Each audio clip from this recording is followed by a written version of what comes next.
Are India's voice to the world. I'm Abhishek Mahajan. Coming up in the next hour. India, Bangladesh share future vision to enhance connectivity, commerce, collaboration for prosperity. India's Prime Minister Narendra Modi says Bangladesh is India's largest development partner. NEET-PG entrance examination scheduled to be held on Sunday, postponed. Fresh date to be announced soon. CBI to probe NEET undergraduate irregularities. Donald Trump urges Christians to vote, touches only briefly an abortion at faith event, says abortion restrictions should be decided by voters on a state-by-state basis.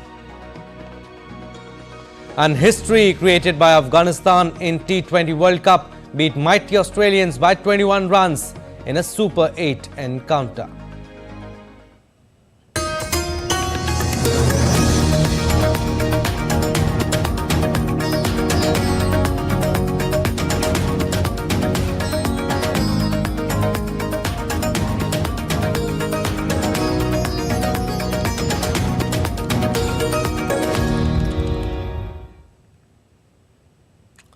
Prime Minister of Bangladesh Sheikh Hasina and India's Prime Minister Narendra Modi held bilateral talks in New Delhi on Saturday.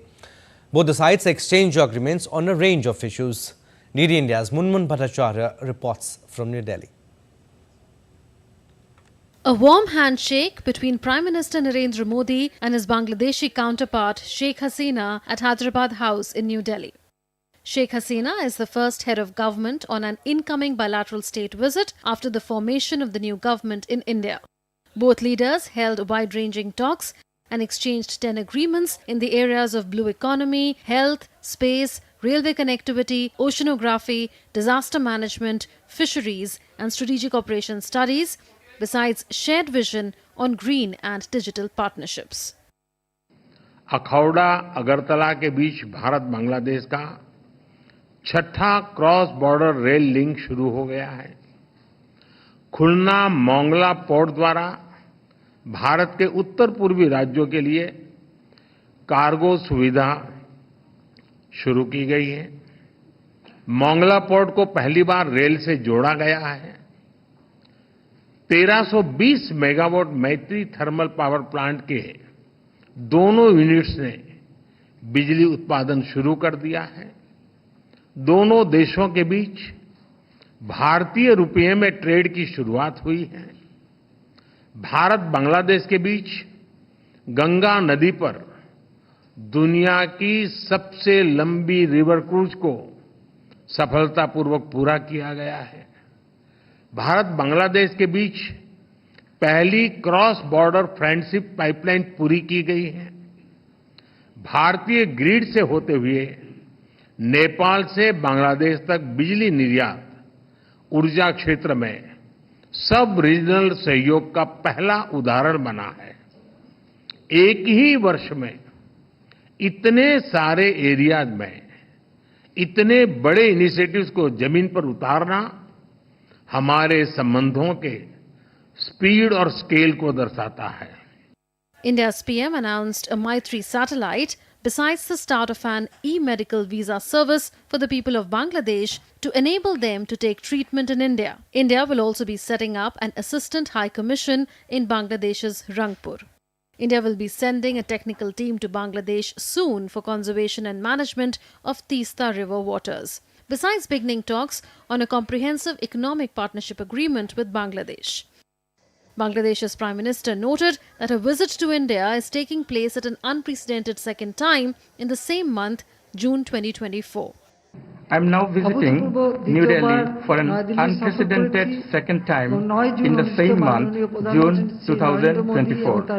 Earlier, on June 9, I attended with other world leaders the swearing-in ceremony of Prime Minister Modi and his new cabinet. These are testaments to our two countries' close engagement. The visiting leader began her official engagements on Saturday by paying respects to Mahatma Gandhi at Rajghat. She was then accorded a ceremonial reception at Rashtrapati Bhavan. Later in the day, she called on the President of India and the Vice President of India in New Delhi. During talks between Prime Minister Narendra Modi and Prime Minister Sheikh Hasina at Hyderabad House in New Delhi, the focus was on laying out a futuristic vision for this partnership, a partnership that is both green and digital and from which the youth of both the countries benefit. It is also extremely important to note here that Prime Minister Sheikh Hasina will be going to China in July but decided to come to India within a span of 15 days ahead of that visit. With cameraman Anil Thakur, this is Munman Bhattacharya from New Delhi for DD India. And India and Bangladesh agreed to start talks on comprehensive economic partnership agreement to take forward economic ties. India's Foreign Secretary Vinay Quatra said that CEPA negotiation will commence at an early date. India is the largest market for Bangladeshi products in Asia, and in this respect we hope to commence the CEPA negotiation at an early date and open also new border hearts. You will find a mention of that in the vision document for the benefit of people living along the borders. I think both sides have held initial technical discussions to better understand how they want to position the respective set of goods, perhaps even services, and other trade facilitation related measures in CEPA. And I think once those initial lists have been analyzed in great details, as I said, the CEPA negotiations we hope would commence at an early date. India's Foreign Secretary also said that the trial run of goods train on Bangladesh Railway from Doordarshan to Haldibari Chilahati cross-border interchange point is planned for next month. This will help in sub-regional connectivity with Bhutan. We are starting a new passenger train service between Rajshahi and Kolkata, while trial run for a goods train on Bangladesh Railway from a place called Gede Darshana to Haldibari Chilahati cross-border interchange point is planned for next month sometime. This will also help sub-regional connectivity with Bhutan. We'll also be starting another bus service which will be between Kolkata and Chittagong. All right, next story now. In the 53rd Goods and Services Tax Council meeting on Saturday, a number of decisions to ease the compliance burden and grievances of taxpayers were taken. The meeting was chaired by Union Finance Minister Nirmala Sitharaman and attended by state finance ministers in New Delhi. There is going to be a rollout of biometric-based Aadhaar authentication on an all-India basis. This will help the government combat fraudulent input tax credit claims made through fake invoices. The GST Council has recommended a uniform rate of 12% GST on all steel, iron and aluminium milk cans. The Indian Railways to the common man, including the sale of platform tickets, facility of retiring rooms and waiting rooms and battery-operated car services will not attract any GST. In a move to benefit the apple growers of Himachal Pradesh and Jammu and Kashmir, the Council has recommended a uniform GST rate of 12% on all carton boxes and cases of both corrugated and non-corrugated paper or paperboard. To help small taxpayers, the Council has recommended extending the time limit to furnish details and returns in the form GSTR4 from 30th April to 30th June. And India's External Affairs Minister Dr. S. Jaishankar will be visiting the UAE on Sunday. During this official visit, Jaishankar will hold a meeting with his UAE counterpart on wide-ranging issues of the partnership. This visit will provide an opportunity to review the entire spectrum of comprehensive strategic partnership between India and UAE and regional and global developments. And the Ministry of Education has handed over the matter of alleged irregularities in the NEET-PG examination 2024 to the Central Bureau of Investigation for a comprehensive investigation. National Testing Agency (NTA) conducted the NEET-PG examination on May 5th this year. Certain cases of alleged irregularities were reported. After a review, Indian government handed over the matter to CBI for comprehensive investigation and to bring transparency on the conduct of the examination process. And the NEET-PG retest for 1,563 candidates will be held on Sunday, with National Testing Agency and Union Education Ministry officials present at the examination centres. The retest for the medical entrance exam is being conducted after the agency withdrew grace marks awarded to students who were compensated for loss of time due to delay in start of examination at 6 centres in Meghalaya, Haryana, Chhattisgarh, Gujarat and Chandigarh. 6 students scored perfect 720 along with 61 others, leading to allegations of inflation of marks.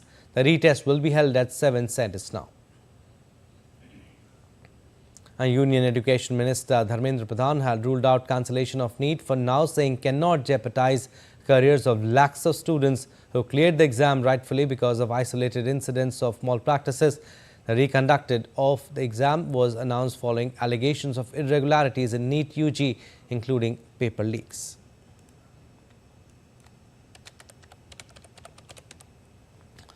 The National Eligibility Cum Entrance Test Postgraduate or NEET postgraduate examination set for Sunday, June 23rd has been postponed by the Ministry of Health and Family Welfare. The rescheduled date will be announced soon. The ministry said the decision has been taken as a precautionary measure and was taken in the best interest of students and to maintain the sanctity of examination.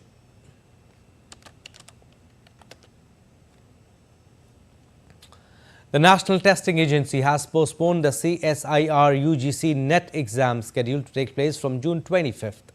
The NTA in a statement said the joint CSIR UGC NET examination June 2024 is being postponed due to unavoidable circumstances as well as logistic issues. It further said the revised schedule for the conduct of this examination will be announced later through the official website. The candidates are advised to keep visiting the official website. The central government on Friday operationalized a stringent law that aims to curb malpractices and irregularities in competitive examinations. The Public Examinations Prevention of Unfair Means Act 2024, passed by Parliament in February, aims to prevent unfair means in the public examinations conducted by the Union Public Service Commission, the Staff Selection Commission, the Railways, Banking Recruitment Examinations and the National Testing Agency, among others. The law entails provisions for a maximum jail term of 10 years and a fine of up to ₹1 crore for the offenders. And the Appointments Committee of the Cabinet approved the assignment of additional charge of the post of Director General of National Testing Agency, Ministry of Education, to Pradeep Singh Kharola, who is the Chairman and Managing Director, India Trade Promotion Organisation. Appointments Committee of the Cabinet also approved placing the services of Subodh Kumar Singh, Director General, National Testing Agency, on compulsory wait in the Department of Personnel and Training. And India's Education Minister Narendra Pradhan, in a social media post on X, has said that transparent, tamper-free and zero-error examinations is a commitment. Setting up of the high-level committee of experts is the first of a series of steps to improve efficiency of the examination process, put an end to all possible malpractices, strengthen data security protocols and overhaul and reform the NTA. Student interest and their bright future will always be our government's top priority. And India's Ministry of Education has constituted a high-level committee of experts under the chairmanship of Dr. K. Radhakrishnan, former Chairman ISRO and Chairman Board of Governors IIT Kanpur, to ensure transparent, smooth and fair conduct of examinations. The committee to make recommendations on reform and mechanism of examination process that will suggest measures to improve efficiency of the system. Second, on improvement in data security protocols that will include examination of existing security protocols related to the paper setting. And third, on structure and functioning of National Testing Agency that will include assessment of the grievance redressal mechanism of the NTA. The committee to submit its report to the ministry within 2 months.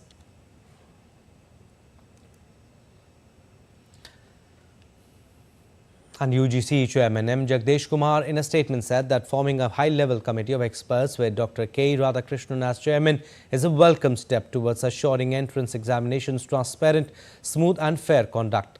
The committee's emphasis on recommending reforms in the examination process, enhancing data security protocols and improving the NTA structure and functioning will strengthen our national entrance examination system. Protecting students' interests and their future is our priority. It's a welcome step, forming a high-level committee under the chairmanship of Dr. K. Radhakrishnan as chairman is a necessary and correct step towards assuring the entrance examinations transparent, smooth and fair conduct. The committee's emphasis on recommending reforms in the examination process and enhancing the data security and providing the NTA's structure and functioning, it will definitely strengthen our national entrance examination system. Protecting students' interests and their future will continue to be our top priority, and it should be our top priority. All right, the first session of the lower house will begin on Monday after the formation of the new government. During the session, the oath and affirmation of newly elected members will take place. Senior BJP MP Bhartuhari Mahatab, who has been appointed as pro tem speaker, will administer the oath to the newly elected Lok Sabha MPs. The election of the new speaker for the lower house will be held on 26 June. The session of the upper house will commence on 27 June. India's President Draupadi Murmu will address the joint sitting of the both houses of the Indian Parliament on 27 June. The Parliament session will conclude on the 3rd of next month. All right, we'll slip it away, short break, but still to come on this edition of DD India News Hour. Death toll in the Kallakurichi district, whose tragedy rises to 55. India's Space Research Organization achieves its third consecutive success. And Bharat Biotech adds ICMR as a co-owner of COVID-19 patent.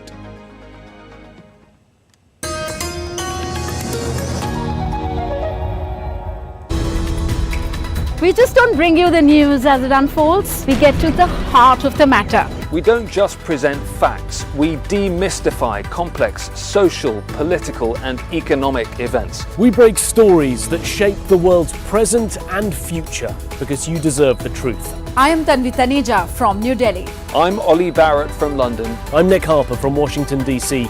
Join us on DD India Global Monday to Friday at these times.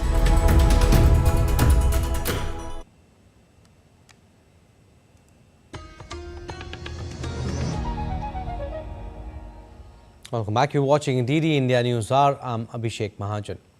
In the southern India state of Tamil Nadu, death toll in Kallakurichi district, whose tragedy has risen to 55.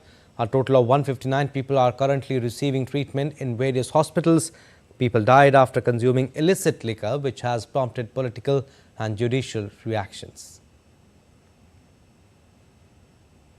All right, we'll go across to DD India correspondent Anbarsan Ilango. He is joining us live from Kallakurichi, Tamil Nadu. Anbarsan, death toll now rises to 55.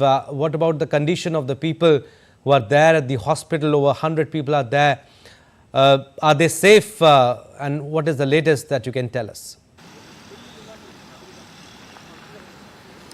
And the death has been increasing for last 3 days, and we can see that around 55 people has been lost their life of this tragedy of Kallakurichi huge tragedy. And this 55 people and also 150 people are still being treated in various medical colleges in Tamil Nadu, also in Puducherry. Particularly where we are right now, the Kallakurichi Medical College, around 990 people has been given treatment, and also Puducherry Jipbara 17 people are still given treatment, and also in Salem and also in Vilpuram. So these medical colleges, the treatment has been given. The state health minister and also the officials are saying all the required medicine has been taken from various medical college and are given to this treatment. And also the people who are after taking this methanol infused illicit liquid, they are losing their eyesight, and also the severe body pain, and also various medical health condition has been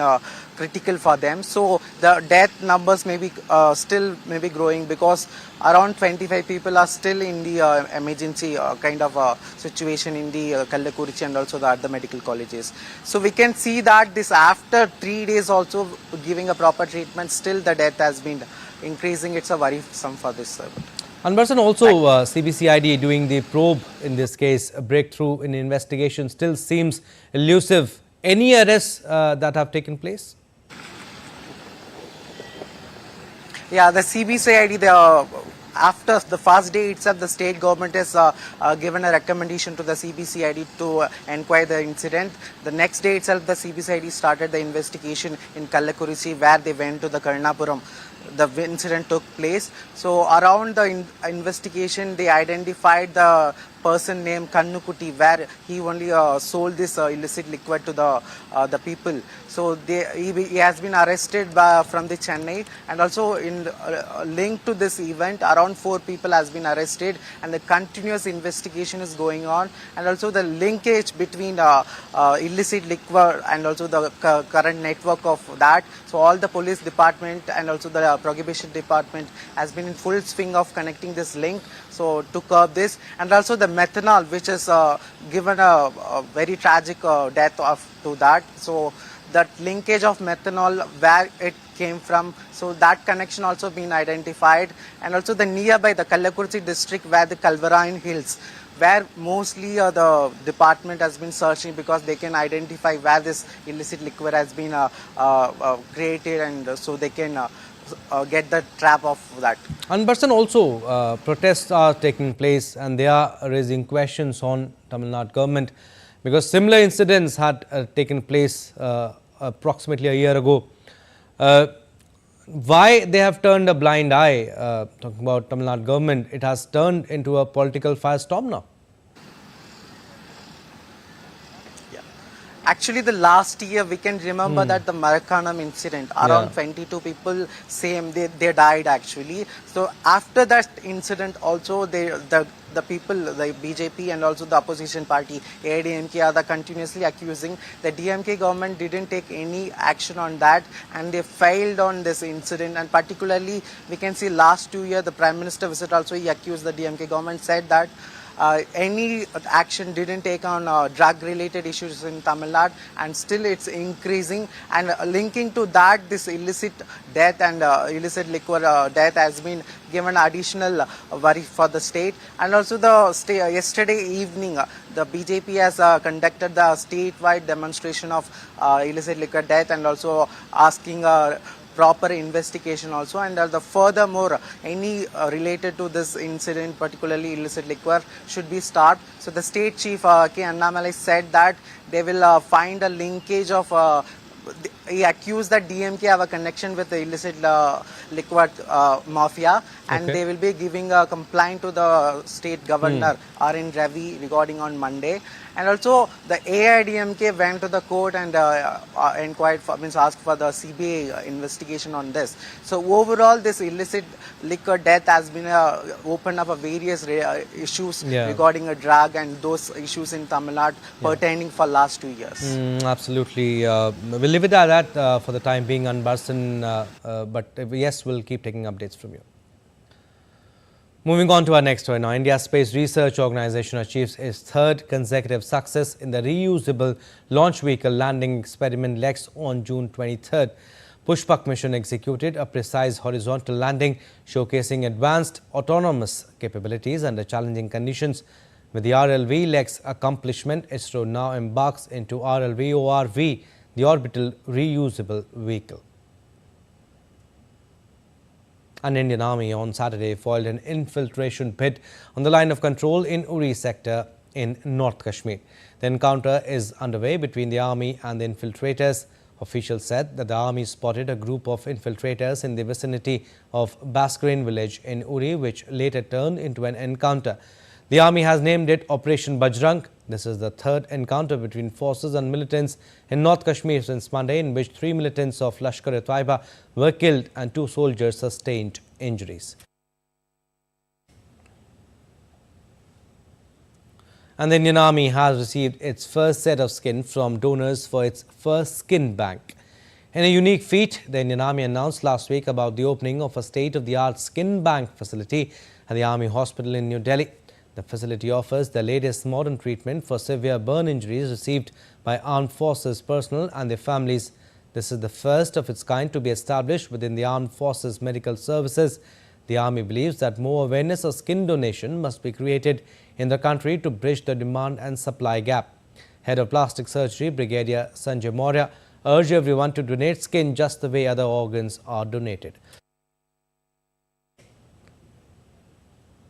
first donor हमको 29 of May को हमने पहला organ donation skin donation यहाँ receive किया था, जो अभी process में है, और उसका थर्ड फेज़ आज कंप्लीट हुआ है और वो भी क्वालिटी चेक में है, जिसके और उसमें 2 हफ्ता लगेगा। वंस वी रियलाइज़ कि वो ठीक है तो हमारे वो ट्रांसप्लांट के लिए फिट डिक्लेयर होगा और उसको हम यूज़ कर सकेंगे। स्किन डोनेशन से भी बहुत सारे लोगों की जान बचाई जा सकती है जो हमारे पास जल के आते हैं, जिनके पास हमारे पास अभी कोई जवाब नहीं है। अगर आप लोग इस प्रक्रिया से और इस डोनेशन से आगे बढ़ के आएँ तो मैं आशा करता हूँ कि हम बहुत सारे जवान जिनकी जलने की वजह से जान चली जाती है उनको हम बचा सकेंगे। Now, the death anniversary of Dr. Shashank Prasads Mukherjee is being observed in India on Sunday. Mukherjee made significant contribution in the fields of education, politics, society and culture. He sacrificed his life for a united Bharat, opposing 2 flags, 2 legislations and 2 heads for Jammu and Kashmir. His legacy is celebrated yearly as a symbol of national integrity, especially after the abrogation of Article 370 in 2019. On this occasion, India's Prime Minister Narendra Modi took to his social media account on X and said respectful tributes to the great son of the country, eminent thinker and educationist Dr. Shashank Prasads Mukherjee. On his martyrdom day, he dedicated his life in the service of Mother India. His dynamic personality will continue to inspire every generation of the country. And German ambassador to India, Dr. Philipp Ackermann, who attended the Skill India International Program in New Delhi on Saturday, praised the skilling ecosystem of India and hoped this would be the start of many other such opportunities. DD India spoke with him. Dr. Philipp Ackermann, German ambassador to India, is with us. So welcome, sir. Welcome to DD India. First of all, big moment for these students. How big you think is the opportunity for them? It's a great opportunity, and I'm very impressed to see how confident they are, how much they are smiling and looking forward to come to Germany. Germany is waiting for them. They will be warmly welcoming them in Germany, and I think it's a great opportunity for us, but also for the Indian young nurses who are going for a new life in Germany with a very, very good job and a very good working condition. So I think it's a win-win situation for both. Also, tell us the role of NSDC to help these students achieve their dreams. We are very, very impressed with NSDC's work. It's a very, very good organization. The program is structured, it is very quick, it is very focused and targeted, and it's a fabulous partner for us. So I can only say wonderful things about NSDC. And also the role of German training group has also been immense. And what does it tell about the partnership between India and Germany? So I think it's a wonderful example how deep our partnership goes, how sound it is, and how granular it is also in many ways. I must say that the German training in 2 months to get to a B1 level is a great effort, and I'm very impressed with the young people who are really doing their best to get there. It's not an easy language. It's a bit like Hindi in many ways, but I'm very impressed with the level of language they get in a very short time. Thank you for speaking to DD India. With cameraman Gaurav, this is Abhishek Mahajan in Delhi for DD India. Now let's take a look at other stories making news. Prasar Bharati has added the Indian Council of Medical Research as co-owner of the COVID-19 vaccine patent in accordance with the MOU signed between ICMR and BBIL for joint development of COVID-19 vaccine. Prasar Bharati worked on developing the COVID-19 vaccine as a top priority to ensure product availability at the earliest. A temple in southern India introduced a lifelike robotic elephant to be used in rituals in an effort to prevent animal cruelty. The mechanical elephant was donated by the animal rights group PETA to the Purnami Kavu temple in Kerala. The 3-meter-tall, 800-kilogram mechanical elephant can move its ears and tail. Well, there's still to come on DD India News Hour. Russian bomb attack kills at least 3, injures 29 in Ukraine's Kharkiv. Washington, D.C. sizzles at 100 degrees Fahrenheit, shatters all records. And Brazilians perform yoga asanas at Copacabana beach.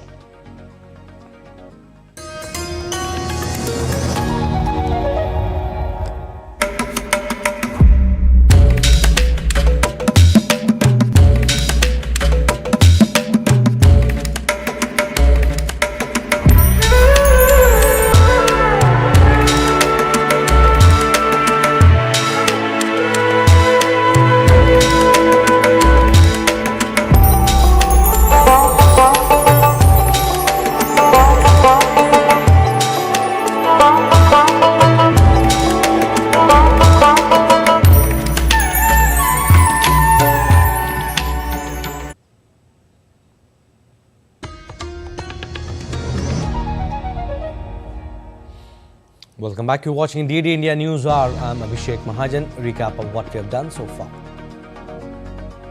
India, Bangladesh share future vision to enhance connectivity, commerce, collaboration for prosperity. India's Prime Minister Narendra Modi says Bangladesh is India's largest development partner. NEET-PG entrance examination scheduled to be held on Sunday postponed. Fresh date to be announced soon. CBI to probe NEET UG irregularities.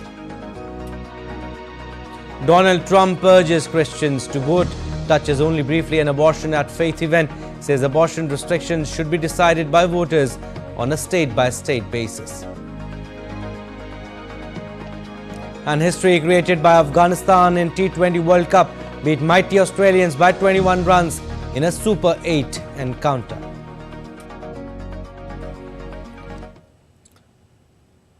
Former US President and presidential candidate for the 2024 elections, Donald Trump, urged Christians on Saturday to vote in masses for him in November, vowing to aggressively protect their religious freedom if he is elected. Speaking at an event organized by the Faith and Freedom Coalition in Washington, the former president reiterated his position that abortion restrictions should be decided by voters on a state-by-state basis. The stance contradicts the view of most conservative Christians and Trump's reticence to push for or even discuss additional federal regulations speaks to how sensitive the issue has become for Republicans. Trump has repeatedly said that Republicans risk electoral defeat if they take too stringent a line on abortion rights. The evangelicals and the Christians, they don't vote as much as they should. I don't know if you know that, you know. They go to church every Sunday, but they don't vote. And we have to make sure they vote just this time, because all you have to do is this time. You don't have to worry about it, because we're going to straighten it out very fast, just this time. And I will shut down the Federal Department of Education, and we will move everything back to the states where it belongs and where they can individualize education and do it with the love for their children. Meanwhile, the former US President Donald Trump quoted voters in Pennsylvania declaring, "If we win Pennsylvania, we win the presidency," quote unquote. And Trump's campaign rally at Temple University was held in a historically black area of Philadelphia, long a stronghold for Democrats. The Trump campaign has made quoting black and Hispanic voters, who make up more than half of Philadelphia's population, a priority this cycle, encouraged by some opinion polls that indicate he may be gaining ground with these voters. In a shooting incident in US, one person was killed and 7 others were injured outside a nightclub in Louisville, Kentucky on Saturday. First responders found 2 people injured with gunshot wounds. Later, one of the victims, a man, was pronounced dead. The police did not mention any information about the suspect, and it's unclear how many people opened fire or what caused the shooting. Earlier, in a similar but separate incident, 3 people were killed and 10 others were injured in a shooting incident at a grocery store in Arkansas on Friday. An Israeli army struck on Hezbollah targets in various areas of southern Lebanon amid concerns of further cross-border escalations. The army released a video on Saturday showing the troops targeting an observation post as well as military structure in a Lebanese village, Yarun. According to the military, terrorists were operating from both buildings. Hezbollah has been trading fire with Israel for more than 8 months in parallel with the Hamas conflict. And protesters took to the streets of Tel Aviv in Israel on Saturday, calling for the release of hostages held by Hamas. Israel's ground and air campaign in Gaza was triggered when Hamas stormed into southern Israel on October 7, killing several people and seizing more than 250 hostages. And the U.S. Central Command destroyed 3 Houthi uncrewed surface vessels in the Red Sea in the past 24 hours. The U.S. force added that the Houthis also launched 3 anti-ship ballistic missiles into the Gulf of Aden, but there were no injuries or significant damage. The U.S. military's Central Command also dismissed as categorically false recent claims about a successful attack by Houthi forces on the aircraft carrier Dwight D. Eisenhower. And Houthis also claimed on Sunday to have conducted a joint military operation with the Islamic resistance in Iraq, targeting 4 ships at Israel's northern Haifa port. According to Houthi spokesperson, two groups launched a drone attack on two cement tankers and two cargo ships at the Haifa port on Saturday. The Israeli military did not immediately comment, though it had previously denied a similar claim by the Houthis.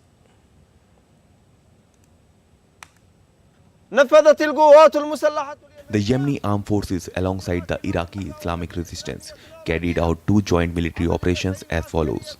The first operation targeted 4 ships in the port of Haifa using a number of drones. 2 of them were cement tanker ships and the other 2 were general cargo ships that belonged to companies that violated the ban on entering the ports of occupied Palestine. And Russians' guided bomb struck an apartment building in Ukraine's second largest city of Kharkiv on Saturday, killing at least 3 people and injuring 29. This incident has prompted President Volodymyr Zelensky to call for more help from Kiev's allies. Mayor Ihor Terekhov said there had been 4 strikes and residents had to run to safety from the side of the destroyed apartment block on hearing explosions after the initial strike. Kharkiv lies about 30 kilometers from the border with Russia. The city of about 1.3 million people has frequently been targeted in Russian attacks during nearly 28 months of war. And Ukraine's President Volodymyr Zelensky said on Saturday that Russia had deployed more than 2,400 guided bombs on Ukraine this month, with about 700 used on Kharkiv. Speaking in his nightly video address, Zelensky also called on Ukraine's Western allies to deliver promised military aid packages without delay. Russian guided bombs shattered an apartment building in Kharkiv on Saturday, killing 3 people and prompting Zelensky to call for more help to deal with the growing threat of such weapons. Just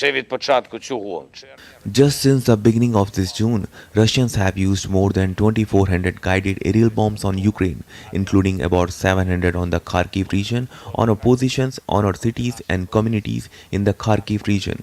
Russian strikes are also carried out in the Donetsk region and or other frontline and border regions daily. Ukraine needs the necessary forces and means to destroy the carriers of these guided aerial bombs, including Russian combat aviation, wherever it is. The step is needed. I am grateful to all partners, grateful to America for the strong decisions that helps us stabilize the situation in the Kharkiv region's border area. We gained the ability to destroy Russian missile launchers near the border and concentrations of Russian occupiers. Japanese Emperor Naruhito and his wife Empress Masako are in the United Kingdom to celebrate the long ties between the two royal families. A week-long trip to Britain aims to demonstrate the deep relationship between the two countries. The Japanese royals will visit Oxford University, where they both studied, and will attend a banquet with Britain's King Charles. They had been due to make the visit in 2020 when Queen Elizabeth was still alive, but the trip was postponed because of the COVID-19 pandemic. Their first overseas trip together after Naruhito's enthronement was to Elizabeth's funeral in 2022. A high-ranking Chinese official on Friday called security the foremost challenge threatening the future of the China-Pakistan economic corridor, as per Pakistan-based media. The Chinese official also stressed for an urgent need for boosting security protocols and a more supportive business and media environment to ensure the continuation and success of the project. The Minister of the Central Committee of the International Department of the Communist Party of China, Liu Jianxiao, made the remarks at the 3rd meeting of the Pakistan-China Joint Consultative Mechanism.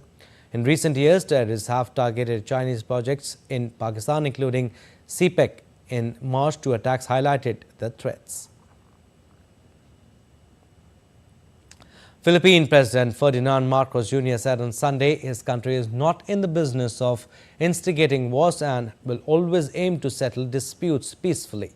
Marcos made the remarks in a speech to troops of the Western Command Unit in charge of overseeing the South China Sea, where the nation has for months had an escalating series of confrontations with Chinese vessels in areas they both claim.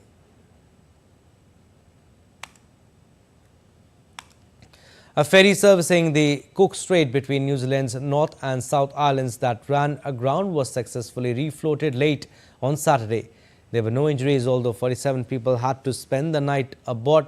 Divers that checked the ferry found minimal damage and determined the vessel was watertight. Scorching heat has gripped several parts of the world this month.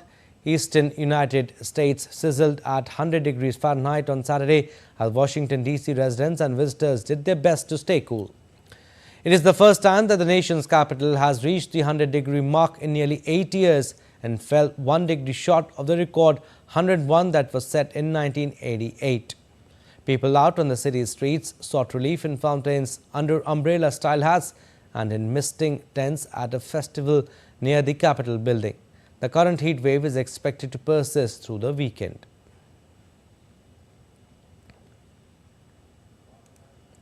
Europe has also been reeling under a spell of heat which has caused wildfires to burn across many regions. Hundreds of firefighters struggled to contain wildfires fanned by gale force winds on 2 Greek islands and in other parts of Greece on Saturday. Authorities warned many regions face a high risk of new blazes. More than 30 firefighters backed by 2 aircraft and 5 helicopters were battling a wildfire burning on the island of Andros in the Aegean, away from tourist resorts, where 4 communities were evacuated as a precaution. Wildfires are common in Greece, but they have become more devastating in recent years amid hotter and drier summers that scientists link to climate change. Now, search operation was carried out for 3 people who went missing on Saturday after violent downpours caused floods and landslides in southwestern Switzerland. Emergency services with helicopters, drones and rescue dogs searched for the missing people. 4 people were initially reported missing, although a woman was later found. Several rivers burst their banks in Mesolkina Valley, also known as Maizox, covering roads, fields and villages with rubble, earth and wood. And extreme weather conditions have gripped the globe. Switzerland lies at the heart of Europe and has been facing major flooding and landslides. Emergency services with helicopters, drones and rescue dogs surged on Saturday for 3 people who were missing after violent downpours caused floods and landslides in southwestern Switzerland. Several rivers have burst their banks in Mesolkina Valley, also known as Maizox, covering roads, fields and villages with rubble, earth and wood. Several houses and cars were swept away by water in the village of Sorte, along with a few people reported missing. A search is underway for missing people. And let's take a look at other stories making news around the world. Yogis gathered on Copacabana beach in Brazil at sunrise on Saturday to celebrate oneness of body and mind by performing yoga. The dawn event was the 18th edition of yoga. At sunrise, yoga parents were seen practicing the various asanas and breathing methods. Climate activists called for urgent climate action as thousands of people on a march in London. More than 300 organizations joined the Restore Nature Now to demand government take action to restore the country's wildlife. Well, there's still to come on this edition of DD India News Hour. South African player David Miller receives an official reprimand for breaching ICC Code of Conduct. And Belgium back on track with a 2-0 victory over Romania in Euro Cup 2024. United Nations Public Service Day is being observed today. We'll tell you the significance after the break.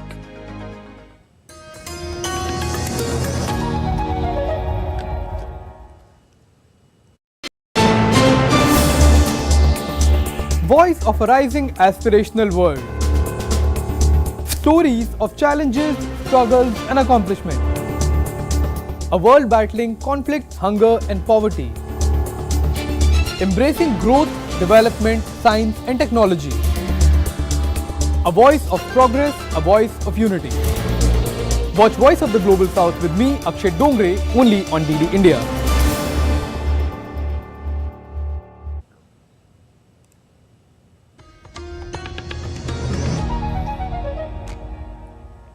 Welcome back. You're watching DD India News Hour. I'm Abhishek Mahajan. Sports now. We'll start with T20 World Cup. Gulbuddin Naib's deadly spell guided Afghanistan to a historic 21-run victory over Australia in a Super 8 game on Sunday. Chasing 149, Australia lost early wickets before Glenn Maxwell came to the rescue and dominated the Afghan bowlers. Maxwell scored 59 of 41 deliveries and brought Australia back into the game. However, the Afghan bowlers bounced back in style and bundled out Australia for 127 and registered a thrilling win. Gulbuddin Naib scalped 4 wickets while Naveen-ul Haq scalped 3. This was Afghanistan's first ever win over Australia in international cricket. Earlier in the match, Australia pacer Pat Cummins also became the first bowler to register consecutive hat-tricks in T20Is. All right, we'll go across to DD India's Tapas Bhattacharya. He's joining us live from St. Lucia. Tapas, what a superb victory for Afghanistan. Massive, massive win. And many people are not calling it an upset. They're calling it a revenge of 50-over World Cup game. At that time also, remember, if you remember how, Maxwell played that a blinder. But here again, he almost pulled it off, but then, hats off to the way, the persistent manner in which the Afghanistan bowlers went about their job. In fact, at no points of time, it looked like Australia was playing Afghanistan. Afghanistan, started off well in their batting. They had 118 in 19 run opening partnership, which was one of the largest longest partnership in T20 International, and they actually could have scored 160, 70 odd runs, but it was just that they couldn't finish it off. But they started off in a fabulous manner, and we were actually talking. Some of the journalists were talking that if Afghanistan can, probably get early breakthrough, things will be difficult for Australia, especially in this particular pitch where the ball is not coming onto the bat, and spinners will have a major say. But it's actually the pacer who actually dented Australia's chances. The way they bowled and picked up three crucial wickets in the first power play. Australia scored 30 odd runs and had already lost 3 wickets in the power play. And from there onward, they couldn't really recover. Although Glenn Maxwell did try 59 runs, and till the time he was there, it looked like Australia will pull up another stunning victory. But the way they went about their job, and after Glenn Maxwell was caught, and the floodgates kind of really opened up, and from there onwards there was nothing that Australia could do. And it's actually in this particular T20 World Cup we saw Afghanistan pulled off made one major upset earlier when they defeated New Zealand, and this is probably one of the biggest win in their entire career, defeating Australia. And remember, Australia are 50-over world champion, they are test champion, and they were actually thinking of becoming a T20 champion. They would have probably had every single ICC trophy at their disposal, but Afghanistan has other thought in that. And now this particular group is actually opened up big time. But what are the permutations and combinations now in this group? If Australia lose against India and Afghanistan beat Bangladesh, Australia will be out and Afghanistan will go through. Yeah, absolutely. And Australia needs to register a win against India, and also they have to take a close look at the net run rate. And if Afghanistan actually defeat Bangladesh with a big margin, then also Afghanistan has a great chance of making it to the semi-final. So a lot of combination actually, as I mentioned, this particular group has opened up big time. It's actually the group has turned on its head completely. India is quite in quite a dominant position. They have actually made it to the semi-final. So for them, they are in a very good in a sound position. But they definitely don't want to take the match against Australia lightly, because they are on a winning streak, and they, along with South Africa, are on a very good position, and they don't want to change the batting line or change what they want to change the whole playing 11. So one would say that as the match progresses, you would say that India and Australia, they will be looking to make sure that they play the match in the high intensity situation. It's for the simple reason that India, Australia has defeated India in the T20 World Cup final, and India definitely like to have avenge that particular defeat. And for Australia, this is a must-win scenario. They will be coming here, and they will be playing in St. Lucia on 24th.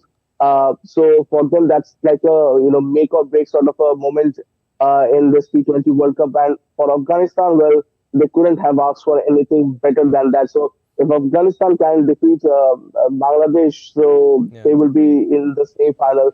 And who would have thought that a team ranked 10th in the T20 international format defeating a team which is ranked second. So it is definitely a major upset. And remember, if you do remember, Abhishek, that Australia actually refused to play Afghanistan in many places. So it's interesting that they had to suffer this particular defeat, and that too in T20 massive victory for Afghanistan there, and must-win game for Australia now against India on 24th, and crucial game between Afghanistan and Bangladesh that will be played on 25th. And that too, that match, Abhishek, that will happen after India's match against Australia. So Afghanistan will know exactly what they need to do especially in terms of the net run rate. Yes, Tapas, we'll leave it at that for the time being. You take rest, and we'll keep taking updates from you. The International Olympic Day is observed on June 23rd every year. The day celebrates the founding of International Olympic Committee, promoting sports, unifying power, healthy living and global camaraderie. Next report tells you more. Ahead of the upcoming Paris Olympics that begin from 26th of July, the world is celebrating International Olympic Day today. This day holds a special place in the hearts of sports enthusiasts worldwide. This momentous occasion commemorates the founding of the International Olympic Committee on 23rd June 1894 at the Sorbonne in Paris, serving as a reminder of the unifying power of sports. The day was established by International Olympic Committee in 1948 to encourage individuals from all walks of life to embrace the Olympic values of excellence, friendship and respect. The theme for International Olympic Day 2024 is Let's Move and Celebrate. Inspired by the Olympic spirit of movement, this theme encourages people to find ways to move and celebrate their joy of movement. It emphasizes on the importance of physical activity and healthy living while also highlighting the role of sports in promoting peace and development. This big day also provides a platform to inspire young athletes and celebrate their achievements. It also serves as a reminder that sports can empower individuals, instill discipline, and promote teamwork. By showcasing the success stories of Olympic athletes, this day encourages young people to pursue their sporting dreams and strive for excellence. Sports Desk, DD India. And United Nations Public Service Day is being observed today. Celebrated annually on the 23rd of June, the UN Public Service Day is observed to honor the invaluable contributions of public servants all over the world. This day serves as a reminder of the vital role that public service plays in fostering community growth and well-being. The theme for United Nations Public Service Day 2024 is Fostering Innovation Amid Global Challenges, a Public Sector Perspective. This theme emphasizes the importance of innovation in addressing the complex challenges faced by communities worldwide, highlighting the role of the public sector in driving meaningful change. And Yoga Day was celebrated with great enthusiasm at the United Nations in New York, highlighting the global appeal and significance of yoga. Indian representatives along with international delegates gathered to perform yoga asanas, underscoring the idea that yoga is not just a physical exercise but a way to cultivate inner peace and collective harmony.